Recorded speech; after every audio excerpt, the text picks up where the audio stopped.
नमस्कार. लोकसत्ता लाईव्ह चित्रपट समीक्षेमध्ये आपलं स्वागत. बरड शब्द काहीसा अनोळखी वाटतो ना. बरड म्हणजे काही जण त्याला कीड म्हणतात, काही जण त्याला पडीक जमीन म्हणतात.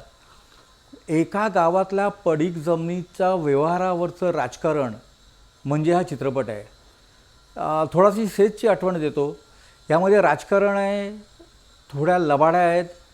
कमी किमतीमध्ये शेतकऱ्यांच्या विकत घेतलेल्या जमिनीतून आपल्याला फायदा होईल या पद्धतीचे आखले गेलेले डावपेच कशा पद्धतीने दुसऱ्या राजकीय नेत्याकडनं उधळवले जातात ह्याचा जो सामना किंवा संघर्ष आहे आणि त्यायोगाने जे ग्राम्य जीवन आपल्यासमोर आलं ते म्हणजे हा चित्रपट आहे. ग्रामीण पार्श्वभूमीवरचे चित्रपट हे आपल्याला तसं नवीन नाही आहे. त्यामध्ये बरड नेमका कुठे बसतो, तो थोडासा वास्तवतेकडे जातो आणि वास्तवतेकडनं थोडंसं मनोरंजन करतो. ह्या दोघांचं बऱ्यापैकी जमलेलं कॉम्बिनेशन म्हणजे हा चित्रपट आहे. दिग्दर्शक उमेश घाडगेंनी हा चित्रपट मांडताना थोडी मनोरंजनाची काससुद्धा दिलेली आहे. भारत गणेशपुरीच्या आवाजामध्ये आपल्याला गाणं पाहायला मिळतं, ऐकायला मिळतं.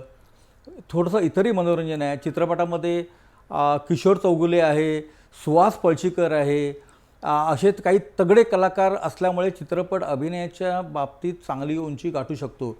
तरीसुद्धा असं वाटतं की ही जी समस्या आहे, जमिनीची समस्या आणि त्याच्यावरचं जे राजकारण आहे आणि ग्रामीण जीवनाचा बघण्याचा जो दृष्टिकोन आहे, त्यातली मानसिकता आहे, तर हे अधिक सकस प्रमाणामध्ये लिहिलं गेलं असतं, म्हणजे पटकथेवर काम झालं असतं तर हा चित्रपट आपल्याला चांगल्या पद्धतीने अस्वस्थ करून गेला असता.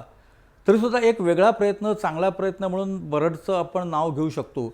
ग्रामीण पार्श्वभूमीवरचे चित्रपट हे मराठी चित्रपटसृष्टीचं एक दीर्घकालीन वैशिष्ट्य आहे. ह्या चित्रपटाला 2.5 स्टार.